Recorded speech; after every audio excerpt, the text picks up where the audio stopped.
Hello, today's lesson is one of the lessons that most students feel confused when dealing with. No worries, you will see how simple it is, you just need to pay attention. So we're dealing with reported speech, or what we call indirect speech. Okay, what is reported speech or indirect speech? Indirect speech is to report what someone says or said. That's why it is indirect. Let's spot the differences between the two sentences. Susan, Mary works in an office. The same sentence, Susan says that Mary works in an office. So what are the differences between the two sentences? The first difference is punctuation. Here we have colon. In the second sentence we don't have colon, but we have a reporting verb, say. Second difference, quotation marks. Okay, so this sentence is between quotation marks. The second sentence, we omitted the quotation marks and the reporting verb.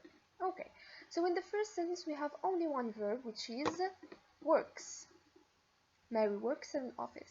But in the second sentence we have two verbs. We have the reporting verb and the main verb.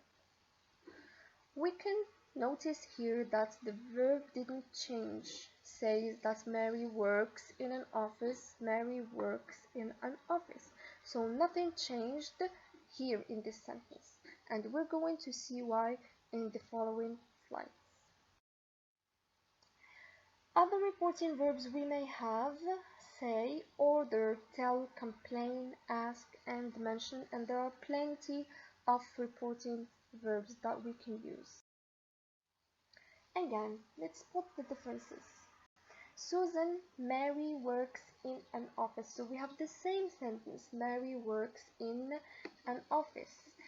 Indirect speech, Susan said that Mary worked in an office. So here, this time, the reporting verb is in the past. The reporting verb is in the past, so the main verb's tense changes. The main verb's tense changes. Here, it is in the present. It changed into the past. So the change occurs from the simple present to the simple past. What about other tenses? Okay, so when we have the main verb in the simple present, we change it into the simple past. I work in a farm. It becomes he said he worked in a farm. Simple past. When we have the main verb in the simple past, my friend bought me a nice present. We change it into past perfect. He said his friend had bought him a nice present. Present perfect. My friend has bought me a nice present. It remains in the past perfect. He said his friend had bought him a nice present.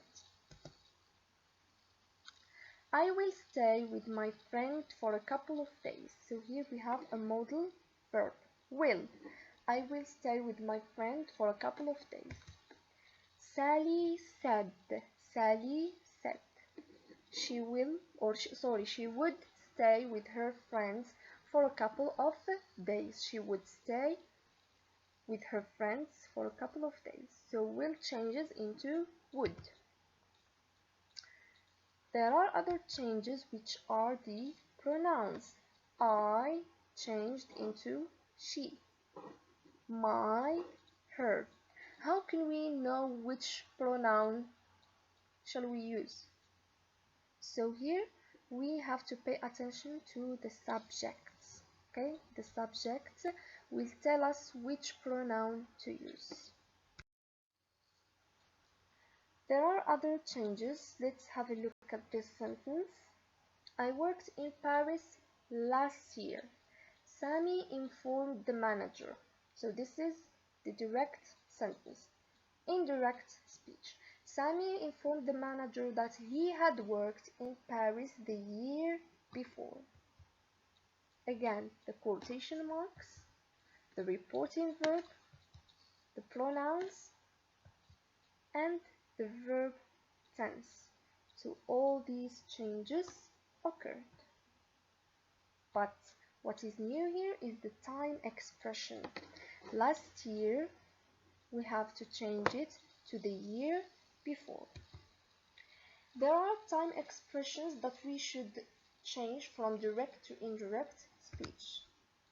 Tomorrow changes into the next day or the following day. Next week changes into the following week. Last week changes to the week before.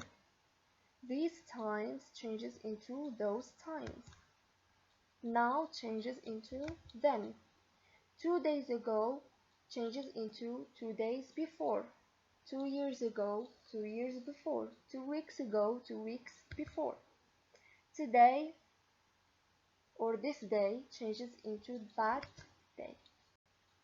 And there is one expression of place. Here becomes there.